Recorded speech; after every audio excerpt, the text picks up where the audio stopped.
Treblinka a été le deuxième camp d'extermination le plus meurtrier du régime nazi, surpassé seulement par Auschwitz. Mais contrairement à ce dernier, Treblinka ne disposait ni d'usine, ni de sélection médicale. C'était un centre d'extermination immédiate. De son ouverture en juillet 1942 à sa fermeture forcée en octobre 1943, en moyenne 6000 personnes y furent assassinées chaque jour. Aucun prisonnier ne survécut. Il n'y eut aucun survivant pour raconter ce qui s'y était passé, car tout était conçu pour empêcher que cela se reproduise. Les trains arrivaient chargés d'hommes, de femmes et d'enfants, attirés par la promesse d'une réinstallation. Ils étaient déshabillés, dépouillés de leurs biens et conduits directement vers des chambres à gaz déguisées en douches. Les corps étaient ensuite enterrés ou incinérés dans des fosses à ciel ouvert. Treblinka 1, naissance de l'enfer nazi. En novembre 1941, les autorités allemandes établirent Treblinka 1 dans une zone boisée du district de Sokołów, au sein du gouvernement général de la Pologne occupée. L'emplacement n'était pas fortuit. Le site offrait 3 avantages stratégiques: la proximité de la ligne ferroviaire Malkinia-Siedlce, un isolement géographique qui entravait l'observation extérieure et des ressources naturelles exploitables. Une carrière de gravier promettait des matériaux pour les infrastructures militaires allemandes, tandis que la proximité du Bug permettait des projets de contrôle des crues. Le commandant Theodor van Eupen, officier SS expérimenté dans l'administration pénitentiaire, reçut l'ordre d'organiser un camp de travail pénal. Van Eupen conçut une structure hiérarchique où les prisonniers juifs ainsi que les tziganes, les communistes et les criminels de droit commun travaillaient sous la supervision de capos juifs qui rendaient compte directement aux gardes allemands et aux auxiliaires ukrainiens. La population fluctuait entre 800 et 1200 détenus, en constante évolution en raison du taux de mortalité élevé. Les conditions de vie étaient volontairement brutales. Les baraquements manquaient d'isolation thermique et de chauffage. Les prisonniers dormaient sur des plateformes en bois sans couverture, même pendant les hivers polonais. Les rations se composaient de soupe diluée et de pain noir de mauvaise qualité, les quantités variant selon le rendement du groupe. L'accès à l'eau potable était strictement limité et les installations sanitaires adéquates faisaient défaut. La routine quotidienne commençait avant l'aube avec le comptage des prisonniers. Des équipes de travail se rendaient à la carrière pour extraire le gravier, une tâche qui durait du petit matin jusqu'au crépuscule, avec à peine une pause pour le déjeuner. D'autres groupes travaillaient sur des projets hydrauliques, construction de digues, canalisation de sections du Bug et nivellement de terrains marécageux. Ces projets répondaient à la fois aux besoins militaires et à l'idéologie nazie d'exploitation du territoire occupé. Van Eupen tenait des registres méticuleux de production, de discipline et de mortalité, dont les rapports étaient envoyés chaque semaine au bureau du district de Radom. Une inspection de février 1942 a recensé 1100 prisonniers actifs, avec un taux de rotation hebdomadaire de 10% dû au décès par épuisement, maladie et exécution sommaire. Les châtiments corporels étaient systématiques. Coups pour performance insuffisante, exécution pour tentative d'évasion et travaux supplémentaires sous surveillance armée. Les témoignages d'Israël Simlich et d'Oskar Strawczynski, recueillis après la guerre, révèlent des détails de la survie quotidienne. Les prisonniers ramassaient les restes de nourriture dans les dépotoirs du personnel allemand, risquant de sévères châtiments. L'hygiène personnelle était impossible. Sans savon ni eau en quantité suffisante, les maladies infectieuses se propageaient rapidement. Le typhus, la dysenterie et la pneumonie décimaient la population. Les malades étaient évacués du camp ou exécutés immédiatement, sans soins médicaux. L'efficacité du travail forcé se mesurait en tonnes de gravier extraites et en mètres cubes de terre déplacés dans le cadre de projets hydrauliques. Van Eupen mit en place un système de quotas quotidiens que les prisonniers devaient respecter sous peine de rations réduites ou de châtiments corporels. La durée moyenne de survie au sein du camp était inférieure à 3 mois, un chiffre que les autorités allemandes considéraient comme acceptable pour maintenir la productivité sans coûts excessifs de nourriture ou de logement. Durant les premiers mois de 1942, Treblinka 1 fonctionna selon ses paramètres sans modification significative. Cependant, Le cadre opérationnel changea radicalement avec la mise en œuvre de l'opération Reinhardt en mars de la même année. Cette opération, conçue par Odilo Globoknik avec l'autorisation directe de Himmler, visait l'élimination physique systématique de la population juive du gouvernement général par le biais de centres d'extermination spécialisés. Treblinka fut choisi comme l'un des 3 principaux sites de cette opération, avec Beoujek et Sobibor. Ce choix reposait sur des critères logistiques, son isolement, sa proximité avec d'importants nœuds ferroviaires et son expérience antérieure dans la gestion des populations juives. Contrairement à d'autres camps combinant travail forcé et extermination, le nouveau complexe aurait une fonction purement éliminatoire. La planification de Treblinka II débuta en juillet 1942.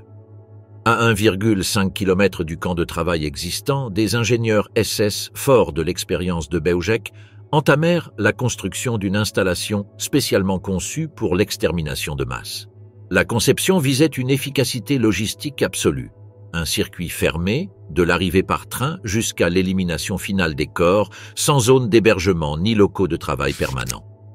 Richard Tomala, l'ingénieur responsable de la conception, appliqua les enseignements tirés de Beoujek pour éviter les problèmes opérationnels.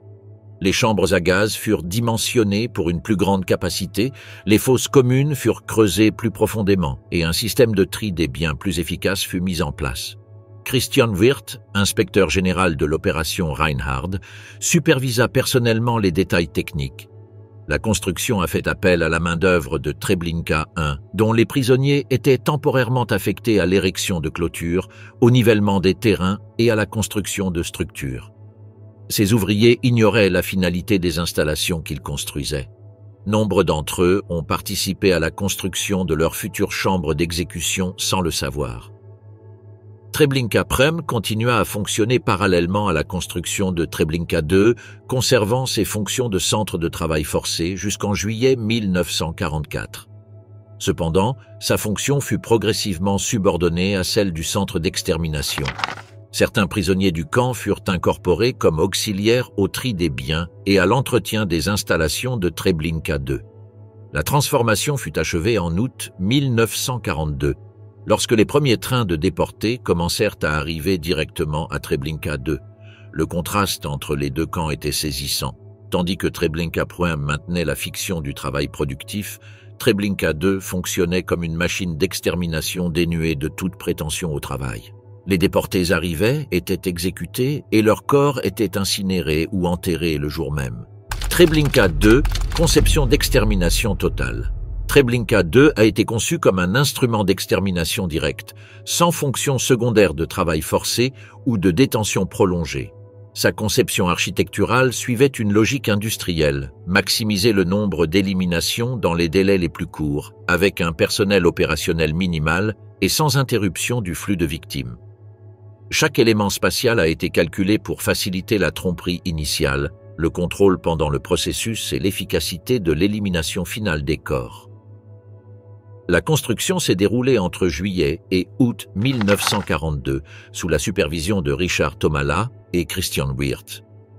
Tous deux avaient participé à la conception de Beoujek et avaient appliqué les enseignements techniques tirés pour surmonter les problèmes opérationnels rencontrés lors du premier camp de l'opération Reinhardt. La main-d'œuvre était composée de prisonniers juifs provenant des camps de transit qui étaient systématiquement éliminés une fois les travaux de construction terminés. Le camp était divisé en 3 secteurs fonctionnellement indépendants, séparés par des clôtures de barbelés à double hauteur et des écrans végétaux qui obscurcissaient la visibilité entre les zones. Cette segmentation empêchait les nouveaux arrivants d'observer le sort des groupes précédents tout en facilitant le contrôle du personnel allemand sur chaque phase du processus. Le premier secteur était la zone d'accueil, conçue pour simuler une gare en activité. Une voie de garage entrait dans le périmètre du camp directement depuis la ligne secondaire Malkinia-Grodzisk. Le quai d'embarquement était équipé d'éléments visuels typiques des gares réelles. Horloges peintes sur bois, une cabine simulant un guichet, des panneaux indiquant des destinations fictives et des panneaux indicateurs en allemand et en polonais. Des bancs et des corbeilles à papier complétaient le décor destiné à maintenir le calme parmi les déportés. Les cabanes de tri flanquèrent le quai. Ces structures en bois comportèrent des crochets numérotés où les nouveaux arrivants devaient suspendre leurs vêtements de manière ordonnée. Des panneaux indiquaient « Retenez le numéro pour récupérer vos affaires après le bain ». Les déportés recevaient un cordon pour lasser leurs chaussures, renforçant l'illusion d'un processus temporaire et réversible. Le deuxième secteur abritait les locaux administratifs et résidentiels du personnel auxiliaire allemand et ukrainien. Des casernes pour les officiers SS, des dortoirs pour les gardes, des réfectoires, des dépôts d'armes et des ateliers de maintenance occupaient de cette zone. Un bureau central coordonnait les communications avec Berlin et gérait les horaires d'arrivée des trains. L'isolement de cette zone par rapport au secteur d'extermination empêchait le personnel administratif d'avoir un contact direct avec le processus d'exécution. Le troisième secteur, appelé « camp supérieur » par les Allemands, abritait les véritables installations d'extermination. Son accès était réservé au personnel technique spécialisé et aux membres du Sonderkommando.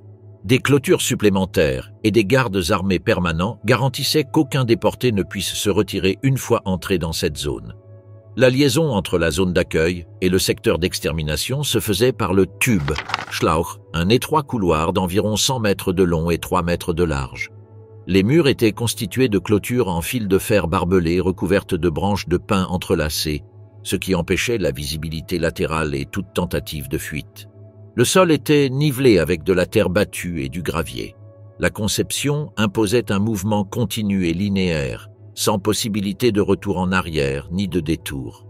Des miradors bordèrent le tube tous les 20 mètres, gardés par des gardes ukrainiens armés de fusils et de mitrailleuses légères. Le couloir aboutissait directement aux portes de la chambre à gaz, sans antichambre ni espaces intermédiaires permettant une résistance organisée. Les chambres à gaz furent construites en 2 phases. Le premier bâtiment, érigé en juillet 1942, comprenait 3 chambres rectangulaires, chacune mesurant 4 mètres sur 4 et 2,5 mètres de haut. Les murs étaient en briques pleines, sans fenêtres, et le toit était hermétiquement clos. Les portes métalliques s'ouvraient vers l'extérieur et étaient munies de verrous extérieurs manœuvrés exclusivement par le personnel allemand. Des douches factices étaient installées au plafond de chaque chambre. Des buses métalliques non reliées à des conduites d'eau, destinées uniquement à renforcer l'illusion d'hygiène. Les murs intérieurs étaient peints en blanc pour simuler un environnement médical ou hygiénique. De petites ouvertures dans les murs permettaient l'entrée de gaz provenant d'une salle des machines adjacentes. La capacité de ces premières chambres s'avéra insuffisante pour les volumes prévus de l'opération Reinhard. En août 1942, un deuxième bâtiment fut construit, comprenant 10 chambres plus grandes, mesurant chacune 4 mètres sur 8, pouvant accueillir de 500 à 600 personnes par séance. Cette extension permit d'atteindre une capacité opérationnelle de 10 000 à 15 000 éliminations par jour, en équipe continue. Les moteurs à gaz étaient situés dans une structure séparée, adjacente aux chambres. Initialement, on utilisait des moteurs diesel soviétiques, capturés, probablement récupérés sur des chars T-34. Le monoxyde de carbone produit par ces moteurs était acheminé vers les chambres par des tuyaux d'échappement. Le fonctionnement du système nécessitait des techniciens spécialisés pour démarrer, régler et entretenir les moteurs. Les fosses communes étaient creusées parallèlement au bâtiment des chambres, mesurant 50 mètres de long, 10 mètres de large et 7 mètres de profondeur. Ces fosses étaient conçues pour accueillir les corps produits au cours de plusieurs mois d'exploitation continue. Des voies ferrées reliaient les chambres aux fosses, facilitant le transport des corps à l'aide de wagons improvisés. La conception comprenait également des structures auxiliaires spécialisées. Le lazaret était une fausse infirmerie utilisée pour l'exécution directe des personnes âgées, malades ou déportées jugées inaptes au processus standard de la chambre. Une fosse à ciel ouvert et une mitrailleuse complétaient ce site d'élimination alternatif. Les dépôts de tri occupaient de vastes baraquements où les biens des déportés étaient triés par catégorie: vêtements pour hommes, femmes et enfants, chaussures, bijoux, argent, documents et objets religieux. Le personnel du Sonderkommando triait ces objets sous la supervision allemande, les emballant pour les expédier en Allemagne dans le cadre de l'effort de guerre. Le camp disposait de son propre système électrique, alimenté par des générateurs diesel, qui assuraient l'éclairage nocturne nécessaire à la continuité des opérations. Les communications étaient assurées par des lignes téléphoniques directes avec le bureau du district de Lublin et le quartier général de l'opération Reinhard à Berlin. L'efficacité de la conception était évidente dans l'absence totale de structures d'hébergement permanentes pour les déportés. Il n'y avait ni dortoir, ni réfectoire, ni sanitaire pour la population arrivant par train. Cette absence architecturale reflète la fonction exclusivement éliminatoire du camp. Les déportés étaient exécutés le jour même de leur arrivée, sans aucune période de détention intermédiaire. Franz Stangl, commandant du camp depuis septembre 1942, mettait en place des horaires précis qui optimisaient l'utilisation des installations. Les trains arrivaient toutes les 2 heures pendant les jours les plus chargés. Le cycle complet, de la descente à l'élimination des corps, était effectué en moins de 3 heures, permettant la réception immédiate du convoi suivant. Les architectes de l'horreur, commandement opérationnel de Treblinka II, fut le seul camp d'extermination nazi à avoir eu un médecin comme premier commandant. Le SS Obersturmführer Irmfried Eberl, psychiatre lié au programme d'euthanasie de Bernburg, fut nommé commandant du camp le 11 juillet 1942. Venu des camps d'extermination par gaz en Allemagne, Eberl n'avait aucune expérience de la gestion d'un centre d'extermination de masse et reçut l'ordre de commencer les opérations immédiatement. En quelques jours, les trains commencèrent à arriver à une fréquence absolument impressionnante. Le rythme des déportations dépassa toutes les attentes. Les installations du camp étaient encore inachevées. Les chambres à gaz tombaient en panne, les moteurs ne supportaient pas un usage continu et les corps s'accumulaient sans qu'il soit possible de les éliminer. Face à ces défaillances, les SS recoururent au peloton d'exécution directe. Les prisonniers étaient exécutés en plein air et jetés dans des fosses communes qui débordaient rapidement. Les fossoyeurs ne pouvaient plus suivre. À proximité, l'odeur de décomposition était perceptible à plus de 10 km du périmètre. La situation était incontrôlable. Les quais de débarquement étaient encombrés de cadavres et d'objets en désordre. Les SS et leurs auxiliaires ukrainiens tiraient au hasard sur la foule qui débarquait des trains. Aucune structure de commandement fonctionnelle n'existait. Le chaos régnait dans tous les secteurs. L'Unterscharführer Hans Ingst, témoin de la catastrophe, expliqua que les convois arrivaient en si grand nombre que le personnel ne pouvait gérer le volume de prisonniers. Le camp fonctionnait dans un état de désintégration permanente. Oskar Berger, l'un des rares survivants du soulèvement de 1943, a décrit la scène dont il a été témoin à son arrivée en août 1942. Selon son témoignage, des centaines de corps jonchaient le sol. Vêtements, valises et effets personnels étaient entassés dans la confusion. Les gardes tiraient à l'aveuglette depuis les coins des rues. C'était l'image d'une extermination sans organisation ni dissimulation. Le 26 août 1942, Odilo Globocznik fit une visite surprise à Treblinka, accompagné de Christian Wirth et de Joseph Oberhauser. Ils découvrirent une scène que même les SS ne pouvaient justifier. Les caméras fonctionnèrent mal, les corps n'étaient pas enterrés et l'odeur imprégnait les limites du camp. L'exécution du plan était compromise. Eberl fut renvoyé le jour même. Les transports furent immédiatement suspendus et Wirth fut nommé surintendant temporaire chargé de réorganiser les opérations. Le 1er septembre 1942, Franz Stangl prit officiellement le commandement du camp. Il avait été commandant à Sobibor et avait la réputation d'être un gestionnaire efficace. Lors de son trajet en voiture vers Treblinka, il remarqua des cadavres le long de la voie ferrée, des wagons stationnés depuis des jours et des corps visibles depuis la route. Dès son arrivée, il entreprit immédiatement une révision des opérations. Stangl ordonna l'enlèvement des corps, l'agrandissement des fosses communes et la stabilisation du rythme des transports. Il réorganisa les équipes de travail et mit en place un système de planification strict. Le 3 septembre, les trains recommencèrent à arriver. Un flux régulier fut établi. Déchargement, séparation, désincarcération, gazage et élimination des corps. Le délai entre l'arrivée d'un convoi et l'élimination complète de ses occupants fut réduit à moins de 3 heures. Outre les réformes opérationnelles, Stangl introduisit des changements superficiels. Il fit paver les routes du secteur administratif connu sous le nom de Wohnlager. Des fleurs furent plantées le long des routes intérieures. Ces mesures visaient à créer une image d'ordre et de propreté afin d'apaiser la panique parmi les nouveaux arrivants. Les déportés étaient informés de leur transit vers l'Ukraine par des communications verbales traduites par des prisonniers. Les officiers SS portaient des blouses blanches pour renforcer le mensonge. Le commandant participait rarement aux exécutions. Il contrôlait tout depuis son bureau.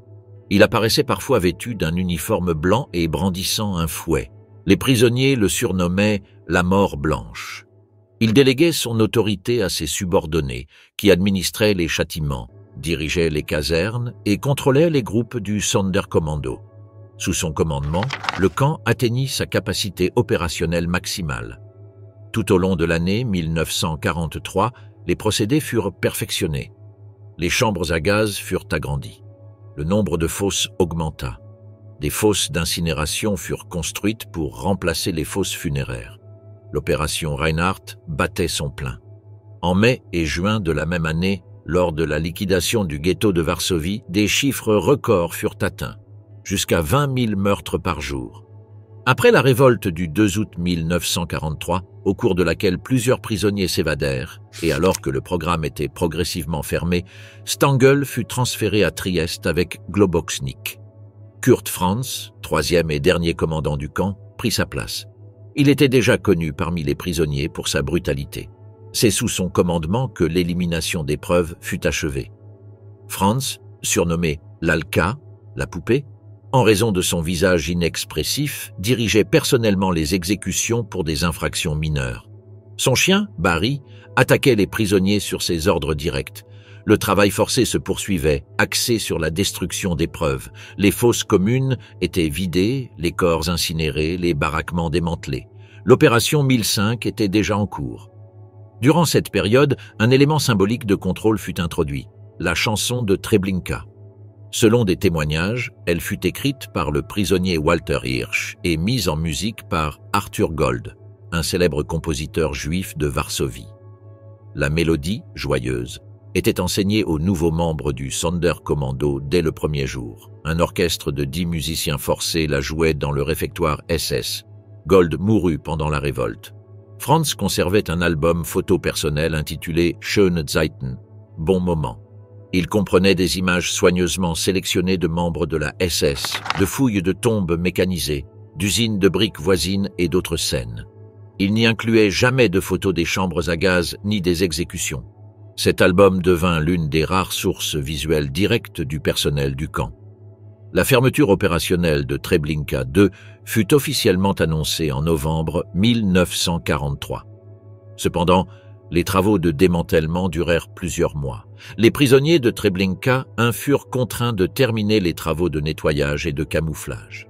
Le terrain fut labouré, les cultures semées, des arbres plantés et une fosse ferme fut installée pour dissimuler toute trace du camp. Le commandement opérationnel de Treblinka II fut marqué par une succession rapide de changements. Du chaos initial sous Eberl à l'efficacité meurtrière sous Stangl, et enfin à une phase de dissimulation systématique sous Franz. En un peu plus d'un an d'activité, le camp extermina près de 900 000 personnes. Sa direction changea 3 fois, mais l'objectif resta toujours le même. Tuer rapidement, sans témoins et sans laisser de traces. Le cycle de l'horreur, transport, gaz et tombe. Le processus d'extermination à Treblinka II fonctionnait comme un système industriel synchronisé, chaque phase étant chronométrée et coordonnée pour une efficacité maximale. De l'arrivée des trains sur le quai jusqu'à l'élimination finale des corps, chaque étape suivait des protocoles établis qui transformaient le meurtre de masse en une routine administrative. Les déportés arrivaient en convois exploités par les chemins de fer du Reich, utilisant des wagons à bestiaux aménagés pour le transport de personnes. Chaque wagon contenait entre 100 et 150 personnes dans des conditions de surpeuplement extrêmes, sans ventilation, eau ni sanitaire. Les trains complets transportaient entre 5 000 et 7 000 personnes par voyage. Les lignes partaient des principaux ghettos du gouvernement général, Varsovie, Radom, Białystok, Lublin, et de régions plus éloignées comme la Grèce et les Pays-Bas. Le voyage pouvait durer de quelques heures à plusieurs jours, selon la distance et les impératifs du trafic ferroviaire militaire.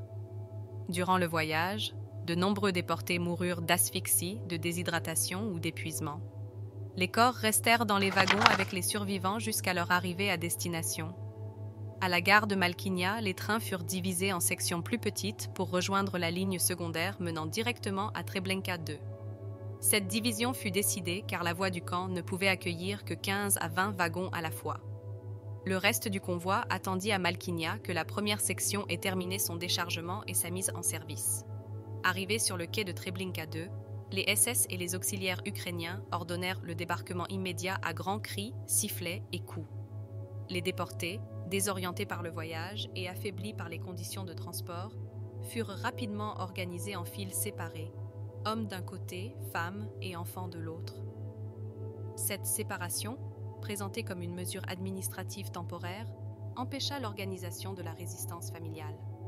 Les officiers allemands s'adressèrent aux nouveaux arrivants en plusieurs langues, leur expliquant qu'ils se trouvaient dans un camp de transit où ils seraient désinfectés avant leur transfert professionnel vers les territoires occupés de l'Est.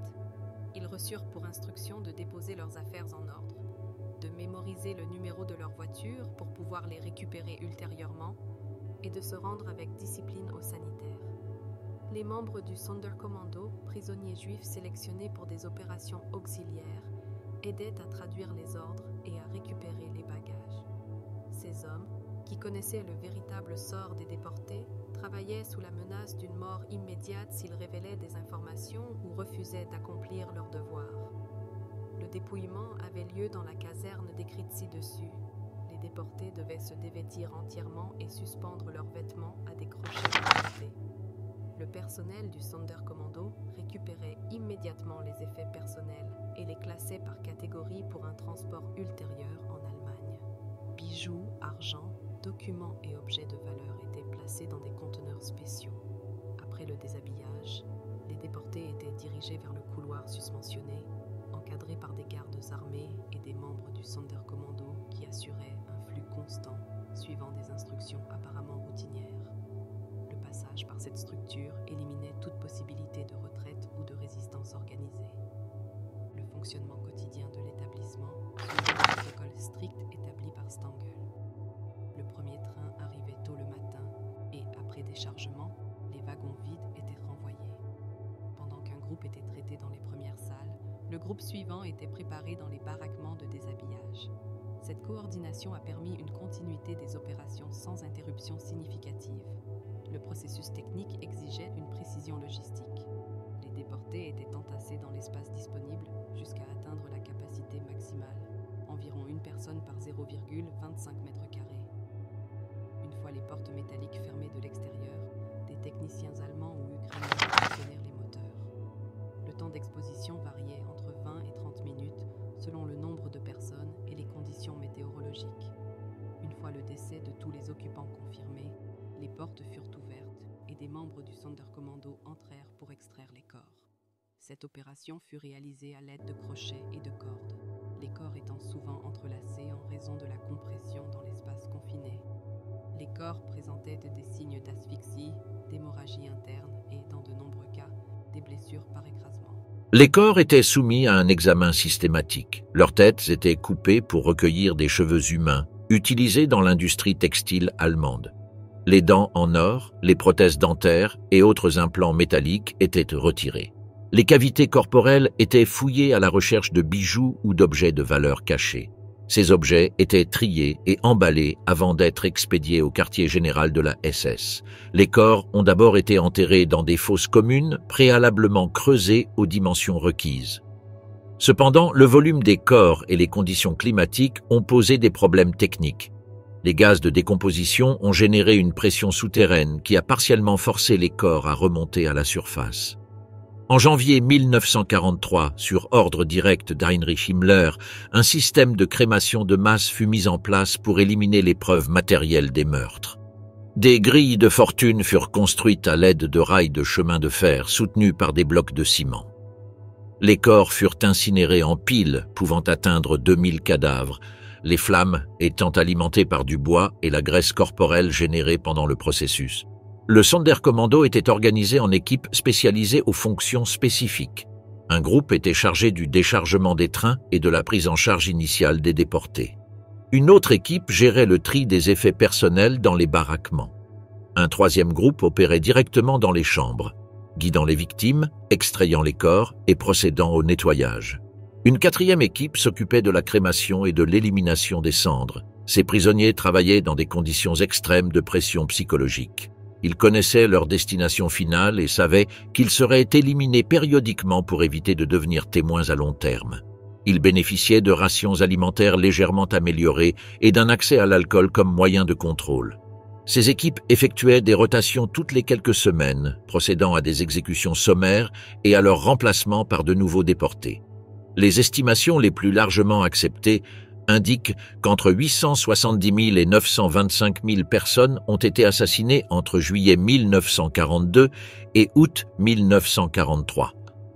Les périodes les plus chargées, pendant la liquidation du ghetto de Varsovie, ont vu jusqu'à 20 000 meurtres par jour. Rébellion de Treblinka, le cri des morts. Durant les premiers mois de 1943, plusieurs facteurs concoururent à créer les conditions qui précipiteraient le soulèvement de Treblinka. La réduction progressive du nombre de convois, la fréquence croissante des exécutions de membres du Sonderkommando et les signes évidents de la fermeture imminente du camp alertèrent les prisonniers sur la fin imminente de leur élimination totale. Un groupe clandestin commença à s'organiser en mars 1943, composé de prisonniers ayant accès aux zones stratégiques du camp. Zeloblok, ancien soldat tchécoslovaque affecté au tri des effets personnels, en devint le principal coordinateur. Ses connaissances militaires antérieures furent cruciales pour la planification tactique. Jan Piwonski, mécanicien polonais travaillant à l'entretien des véhicules, fournissait des informations techniques sur les horaires des gardes et les mouvements du personnel allemand.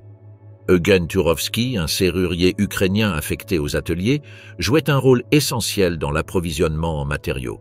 Ses compétences techniques lui permettaient de réaliser des copies de clés pour accéder aux dépôts d'armes et de carburant. Samuel Willenberg, âgé de 19 ans seulement et affecté au transport des corps, servait de lien entre les différentes équipes du Sonderkommando grâce à sa mobilité au sein du camp. L'organisation était structurée en cellules de 3 ou 4 membres qui maintenaient des contacts limités entre eux afin d'éviter une exposition totale en cas de découverte. Chaque cellule avait une fonction spécifique, se procurer des armes, rassembler du carburant, tracer les voies d'évacuation et coordonner les signaux pour le déclenchement du soulèvement. En avril et mai, les conspirateurs ont mené de petites opérations de sabotage expérimentales pour étudier les temps de réaction des gardes. De brèves coupures de courant, des dégâts mineurs aux véhicules et des perturbations du système de communication interne ont été observés sans éveiller de soupçons. Ces tests ont révélé des schémas de réponse des forces de sécurité et identifié des moments de baisse de vigilance. L'obtention d'armes représentait le défi logistique le plus complexe. Turovski parvint à accéder au dépôt d'armes grâce à des doubles de clés, dérobant des fusils, des pistolets, des grenades allemandes et des munitions en petite quantité pendant plusieurs semaines.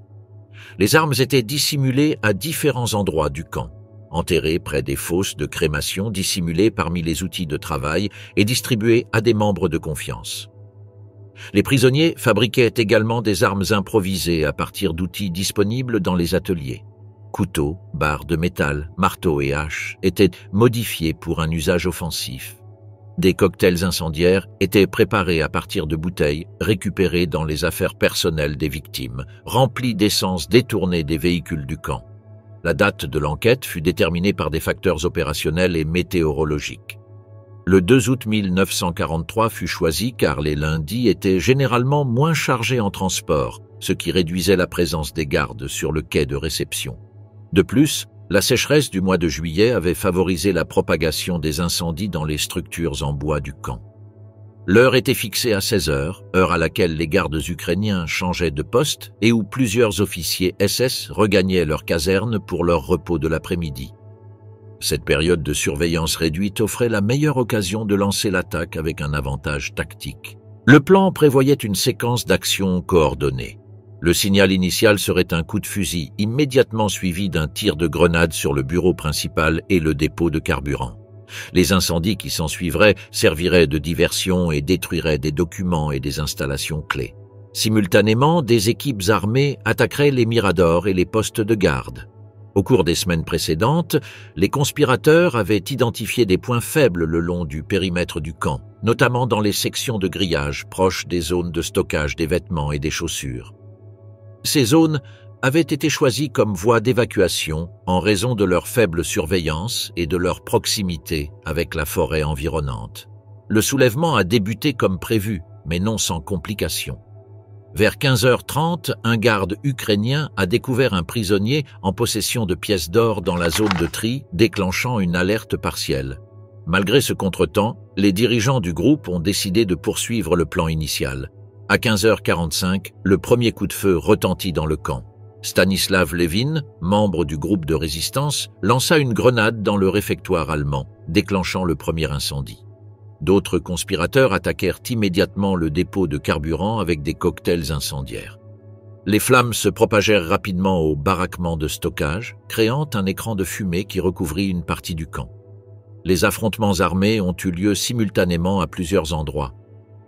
Baruch Leizer a réussi à s'emparer d'une mitrailleuse dans un mirador et l'a pointée sur les gardes, fournissant un tir de couverture aux prisonniers qui se précipitaient vers les clôtures du périmètre. D'autres groupes ont attaqué les postes de garde avec des armes récupérées et des outils improvisés. La confusion initiale favorisa les rebelles. De nombreux gardes ukrainiens, surpris par l'ampleur de l'attaque, abandonnèrent leur position. Certains officiers SS tentèrent d'organiser une riposte défensive, mais les tirs multiples et la dispersion des combats rendirent la coordination difficile. Environ 300 prisonniers ont réussi à franchir le périmètre durant les 30 premières minutes du soulèvement. La plupart se sont dirigés vers la forêt adjacente, suivant des itinéraires préalablement identifiés. Cependant, beaucoup ont été tués près des barbelés ou dans le terrain découvert séparant le camp de la zone boisée. La riposte allemande s'organisa progressivement. Des renforts arrivèrent de Treblinka 1, du camp d'entraînement de Trauniki et des postes militaires voisins. Des unités équipées de chiens renifleurs, de véhicules blindés et d'un appui aérien furent déployées pour la poursuite dans les forêts. La plupart des fugitifs furent capturés ou éliminés dans les 48 heures suivant le soulèvement. Sur les quelques 700 prisonniers présents à Treblinka, dès le jour du soulèvement, entre 200 et 300 réussirent à s'évader. Cependant, seuls 60 à 70 survécurent jusqu'à la fin de la guerre, certains rejoignant des unités de partisans ou étant cachés par des civils polonais. Le soulèvement précipita la fermeture définitive du camp et accéléra le démantèlement déjà en cours. Opération 1005, destruction de toutes les traces. L'action 1005 représentait l'effort systématique des nazis pour effacer les preuves matérielles des crimes de masse commis en Europe de l'Est. À Treblinka, cette opération prit une urgence extrême après l'insurrection du 2 août, qui avait compromis la sécurité opérationnelle et accéléré les calendriers de fermeture. La crainte d'une possible libération du camp par l'armée rouge, avançant depuis l'Est, obligea le haut commandement SS à éliminer toute trace visible du génocide. En juillet 1943, Heinrich Himmler donna l'ordre direct de démanteler complètement tous les camps de l'opération Reinhard. Les instructions étaient au clair: exhumer les corps, les incinérer, enlever toutes les structures et modifier l'aspect des lieux afin d'empêcher toute enquête ultérieure. Cet ordre fut exécuté par une unité spéciale, le Sonderkommando 1005, dirigé par le SS Standartenführer Paul Blobel. Cet officier avait déjà acquis de l'expérience lors d'opérations similaires en Ukraine, où il avait appliqué des techniques de crémation de masse dans des fosses communes. Treblinka, qui opéra de juillet 1942 à octobre 1943, devint l'un des principaux centres de l'action 1005 en raison du volume de corps qui y étaient enterrés. On estime que 700 000 à 900 000 personnes furent assassinées dans le camp, la plupart enterrées dans des tranchées et des fosses creusées dans le sol sablonneux. Le Sonderkommando 1005 commença immédiatement ses opérations, apportant des engins lourds, des pelleteuses, des grues, des concasseurs et des bidons de carburant. Les premières tâches consistaient à localiser, ouvrir et vider les fosses communes.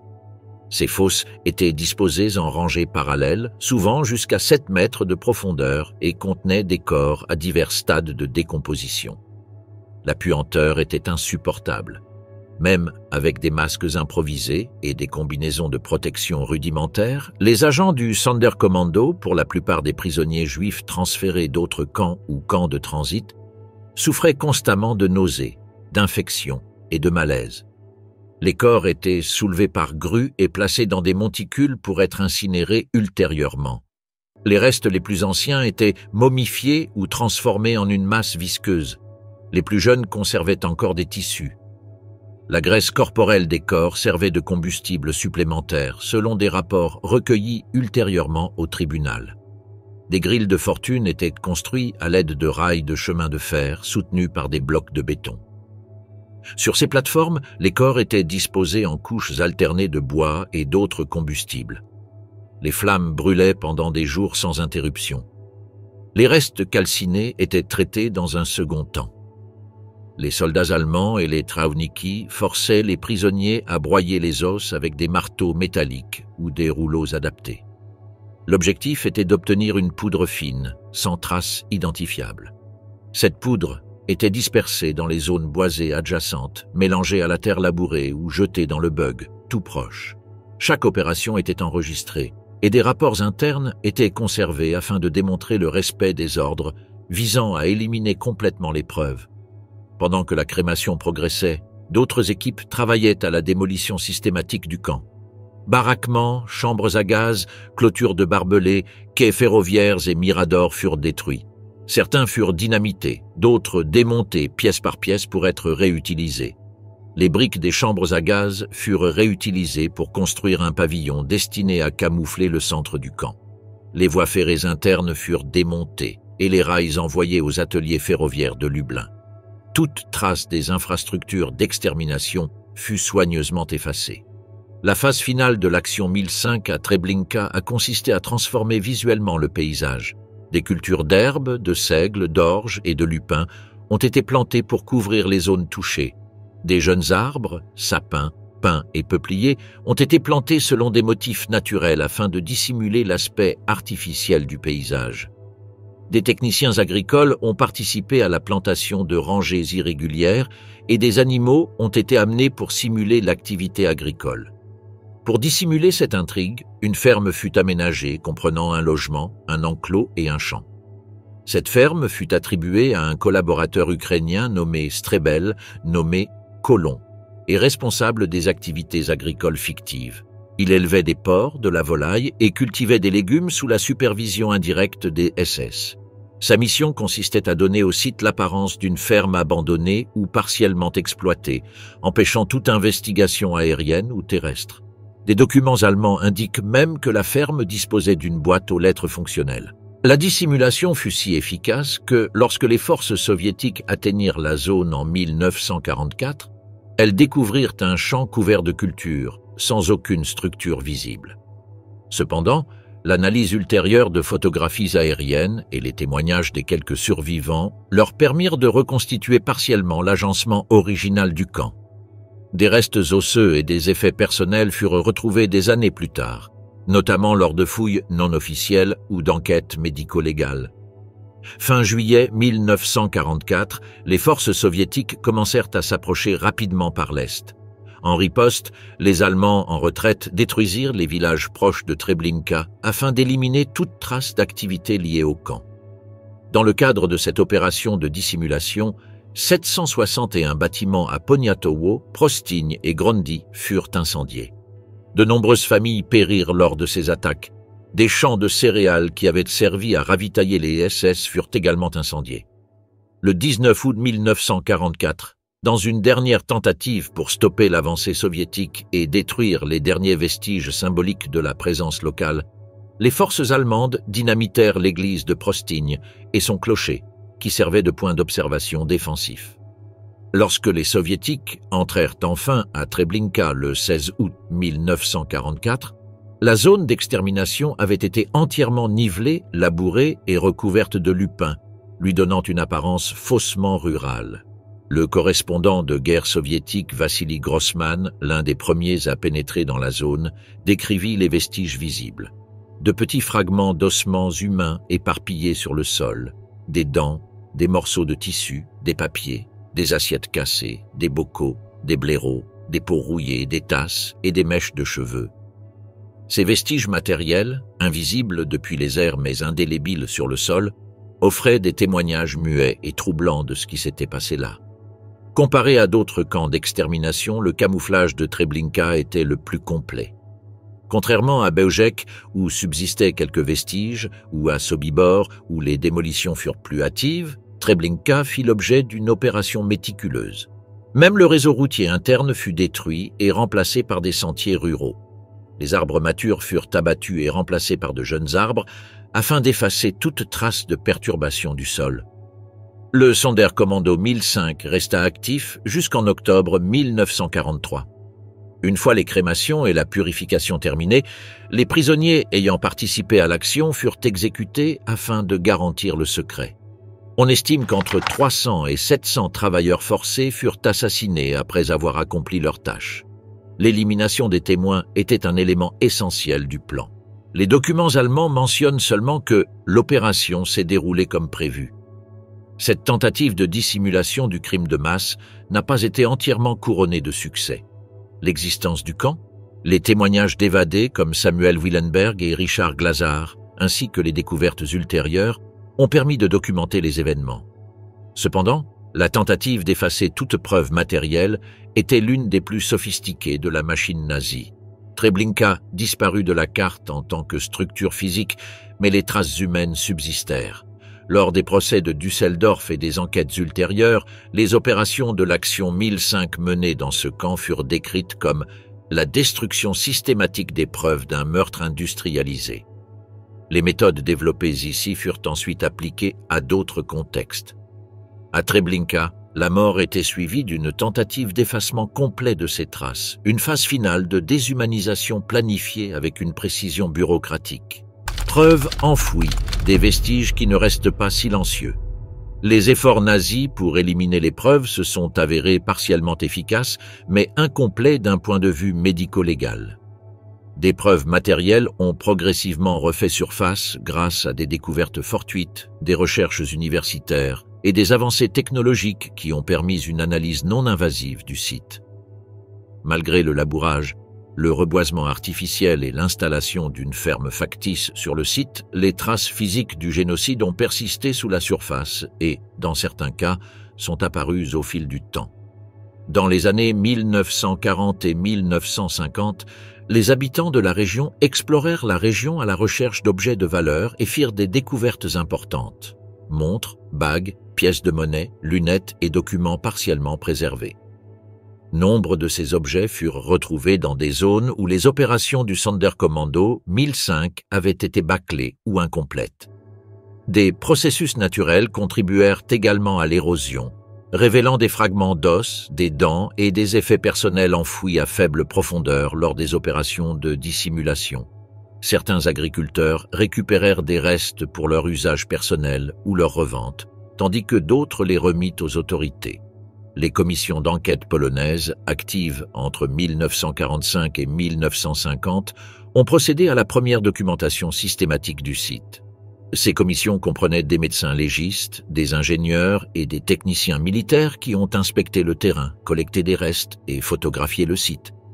Elles ont recensé des os calcinés, des fragments de crâne, des vertèbres et des membres répartis de manière inégale, avec une concentration plus importante dans les zones où se trouvaient des bûchers de crémation.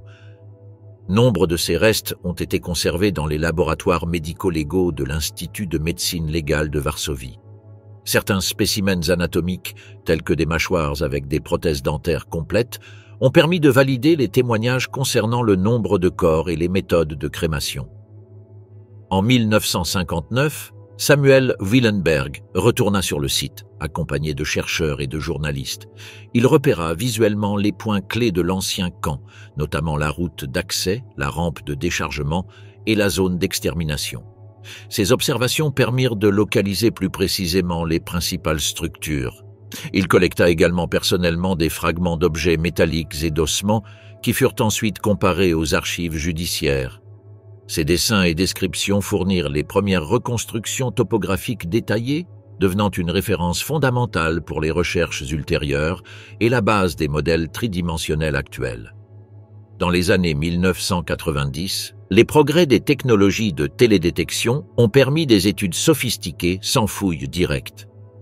Une étude menée en 1994 par l'Institut d'histoire contemporaine de Varsovie a identifié des irrégularités grâce à l'analyse des schémas de végétation, des anomalies thermiques et de la rétention d'humidité, confirmant ainsi la disposition des tranchées rectangulaires et des zones d'incinération. Ces données ont été recoupées avec des photographies aériennes prises par les Alliés en 1944 et avec des plans reconstitués à partir des témoignages des survivants. En 2010, l'archéologue judiciaire Caroline Sturdy-Coles a lancé un projet multidisciplinaire centré sur Treblinka, utilisant exclusivement des technologies non invasives, conformément aux restrictions religieuses juives. Son équipe a utilisé le géoradar, le lidar, le balayage magnétique et la photographie aérienne multispectrale pour créer des cartes tridimensionnelles sans perturber le sol. Cette recherche a été menée en collaboration avec le Musée de l'Holocauste de Varsovie et le Centre d'archéologie de l'Université du Staffordshire. Le géoradar a détecté des structures rectangulaires enterrées dont les dimensions correspondent aux descriptions historiques des chambres à gaz. Des modèles numériques ont révélé au moins 3 structures principales, mesurant chacune entre 8 et 10 mètres de long, situées dans la zone identifiée comme la zone d'extermination, ce qui concorde avec les rapports faisant état de l'agrandissement de la chambre en 1942. Des zones présentant une forte densité de matériaux minéraux altérés, interprétés comme des cendres humaines mêlées à du sable, ont également été localisées. Plus de 20 anomalies géométriques supplémentaires ont été interprétées comme de possibles fosses communes, compte tenu de leur forme, de leur profondeur et de leur densité interne. La prospection magnétique a révélé des objets métalliques enfouis, des fragments de rails utilisés pour la crémation, des outils abandonnés et des effets personnels non récupérés. Parmi les découvertes de surface mises au jour par l'érosion naturelle, figurait un pendentif portant l'inscription Frankfurt am Main et la date du 3 mars 1029, une étoile de David en argent, des fragments de chaussures d'enfants, une médaille religieuse catholique et une plaque portant l'inscription General Government. Ces découvertes ont été cataloguées, photographiées et conservées dans des musées polonais. Certains objets personnels ont été numérisés et sont disponibles dans des bases de données accessibles aux familles des victimes et aux projets de mémoire. D'autres ont été utilisés comme preuves matérielles dans des recherches historiques et documentaires internationales. Les investigations menées par l'équipe de Coles ont marqué un tournant méthodologique. Leur approche respectueuse et rigoureuse a ensuite été adoptée dans l'étude d'autres sites d'extermination, comme Sobibor, ainsi que dans le cadre de scénarios contemporains de crimes contre l'humanité au Rwanda, en Bosnie et en Irak. La méthodologie développée à Treblinka est devenue la référence en archéologie forensique dans des contextes où des restrictions éthiques ou religieuses empêchent l'exhumation. Les résultats ont également été présentés à des organisations internationales de préservation du patrimoine. En 2013, le rapport final de l'équipe a permis de consolider la candidature du mémorial de Treblinka à l'UNESCO. La documentation du sous-sol et des structures a permis d'établir plus précisément les véritables limites du camp, au-delà de celles visibles en surface, ce qui a joué un rôle essentiel dans la délimitation des zones protégées et des zones d'accès restreints. Les données obtenues ont également servi à générer une reconstitution numérique interactive du camp, utilisée dans les musées et les expositions virtuelles. Cet outil pédagogique permet aux visiteurs d'explorer numériquement le site tel qu'il existait entre 1942 et 1943, en intégrant des cartes géophysiques, des témoignages de survivants et des documents historiques. Certaines découvertes récentes ont fait l'objet de projets de traçabilité. Le pendentif de Francfort, par exemple, a été étudié en collaboration avec les archives civiles allemandes et a été associé à une jeune femme déportée de cette ville en 1942. Des cas comme celui-ci illustrent comment les preuves archéologiques, même fragmentaires, peuvent contribuer à reconstituer les identités individuelles et à redonner aux victimes leur pouvoir d'agir. Sur le plan juridique, les preuves archéologiques ont été utilisées pour réfuter le négationnisme et étayer les témoignages oraux. Bien que les principaux procès aient eu lieu plusieurs décennies plus tôt, certaines des données obtenues ont été présentées lors de conférences internationales sur la mémoire de l'Holocauste et de formations judiciaires sur les crimes de guerre. Treblinka est cité comme un exemple paradigmatique de camp sans vestiges structurels visibles, mais dont la traçabilité matérielle est néanmoins vérifiable. Prises dans leur ensemble, les preuves matérielles de Treblinka confirment et valident les descriptions des survivants. Les dimensions, les emplacements relatifs, la densité des restes humains et la nature des objets retrouvés correspondent remarquablement aux témoignages recueillis lors des procédures judiciaires. Ce croisement de sources fait de Treblinka un exemple emblématique de la contribution de l'archéologie à la mémoire testimoniale. Malgré les efforts méticuleux pour effacer toute trace, Treblinka continue de parler depuis les profondeurs de la Terre. Non pas avec des murs ou des ruines, mais avec des fragments, des densités et des vides détectés par les ondes et les scanners. La matérialité dispersée du crime, une fois enfouie, émerge comme une preuve. L'histoire a laissé des traces, la science les a retrouvées et la mémoire les entretient. Justice allemande, procès contre le commandement SS. Les poursuites contre les responsables de Treblinka se sont déroulées sur plus de 3 décennies, constituant l'un des plus longs processus judiciaires liés aux crimes de l'Holocauste. Les procès ont été confrontés à des défis uniques, la dispersion géographique des accusés, la destruction des preuves et la nécessité de reconstituer les événements sur un terrain spécialement conçu pour ne laisser aucune trace. Les enquêtes débutèrent en 1945, lorsque les autorités polonaises et soviétiques documentèrent le site et recueillirent les premiers témoignages. Cependant, la plupart des exploitants avaient pris la fuite ou adopté de fausses identités. Le bureau central de Ludwigsburg, créé en 1958, coordonna les enquêtes allemandes en compilant des listes de personnel à partir de documents SS récupérés, de témoignages de survivants et d'aveux d'accusés recueillis lors d'autres procès. Franz Stangl devint une cible privilégiée de ces enquêtes. Il s'était enfui par la route des rats et était arrivé au Brésil en 1951 avec de faux papiers.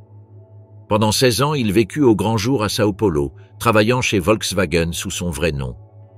Sa localisation fut obtenue grâce à la coopération des enquêteurs autrichiens, de la police fédérale brésilienne et de Simon Wiesenthal.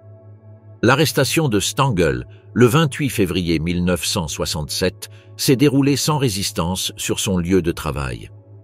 Le gouvernement brésilien a approuvé son extradition dans les 6 mois, créant ainsi un précédent en matière de coopération internationale en matière de crimes de guerre. Le procès s'est déroulé à Düsseldorf entre mai et décembre 1970. L'accusation l'a tenu responsable du meurtre d'au moins 400 000 personnes durant son mandat de commandant. Le tribunal a entendu 85 témoins, dont des survivants, d'anciens membres de la SS et des experts en documentation historique.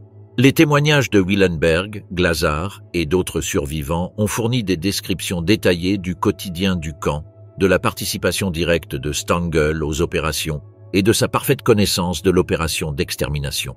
Les preuves documentaires comprenaient des ordres opérationnels, de la correspondance administrative, des rapports de production et des photographies aériennes alliées. Les archives fédérales ont fourni des documents originaux démontrant la structure de commandement de l'opération Reinhard et la position précise de Stangl au sein de cette hiérarchie. Lors du procès, Stangl a admis avoir eu connaissance des opérations, mais a nié toute responsabilité personnelle, invoquant des ordres supérieurs et un rôle administratif. Le tribunal a déclaré Stangl coupable le 22 décembre 1970 et l'a condamné à la réclusion à perpétuité. Il est décédé d'une insuffisance cardiaque en prison le 28 juin 1971. Ses dernières déclarations à Gita Sereni apportent un éclairage supplémentaire sur la mentalité et les motivations des responsables des camps d'extermination. Kurt Franz fut arrêté en 1959 et jugé lors du méga-procès de Düsseldorf entre 1964 et 1965 avec 10 autres accusés. Il était accusé de meurtre de masse, d'organisation d'opérations d'extermination et de participation directe à des exécutions individuelles. Des témoignages le décrivaient comme exceptionnellement cruel, responsable d'exécutions arbitraires et de tortures. Gustav Münzberger, technicien responsable des opérations des chambres à gaz, fut jugé simultanément.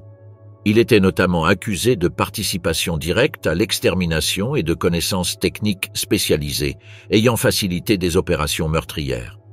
Les défenses des deux accusés reposaient sur la subordination hiérarchique et l'ignorance des conséquences ultimes. Le tribunal a rejeté ces arguments après avoir examiné les preuves de participation volontaire et de pleine connaissance. Franz a été condamné à la réclusion à perpétuité le 3 septembre 1965, tandis que Münzberger a été condamné à 12 ans de prison. D'autres accusés du même procès ont été condamnés à des peines allant de 3 à 15 ans de prison selon leur degré de participation. Samuel Willenberg a témoigné lors de plusieurs procès, fournissant un témoignage d'une grande valeur probante en raison de sa cohérence avec les documents et les témoignages d'autres survivants. Ces plans manuscrits du camp ont été admis comme preuve topographique essentielle. Les procès se sont appuyés sur des documents d'archives SS, liste de personnel, documents d'affectation, correspondance interne du projet Action Reinhard et photographies d'unités logistiques. Des images aériennes alliées et soviétiques ont confirmé l'emplacement et les dimensions des bâtiments mentionnés dans les témoignages. Au cours des décennies suivantes, Heinrich Mattes, Arthur Dachsel et Otto Stadi ont été jugés séparément devant des tribunaux allemands et autrichiens. Nombre d'entre eux sont décédés avant d'avoir purgé leur peine en raison de leur âge avancé et de problèmes de santé. Les archives de Düsseldorf indiquent que ces facteurs ont influencé les réductions de peine ou les suspensions d'exécution. Les archives judiciaires ont fourni une documentation exhaustive sur la structure opérationnelle de Treblinka. Les transcriptions, les témoignages et l'analyse des preuves ont constitué un dossier historique détaillé utilisé par les chercheurs universitaires pendant des décennies. Des institutions telles que l'Institut d'histoire contemporaine de Munich et Yad Vashem ont largement exploité ces documents. Les documents judiciaires ont établi des précédents fondamentaux pour les futures poursuites pour crimes de guerre et génocide. Les décisions ont validé juridiquement les témoignages historiques et réfuté définitivement les affirmations négationnistes. Les procès ont démontré que la responsabilité individuelle transcende les ordres institutionnels et les circonstances extraordinaires. La persistance des enquêtes pendant 3 décennies a démontré l'engagement institutionnel en faveur de la responsabilité des crimes de guerre, établissant que certains crimes sont imprescriptibles.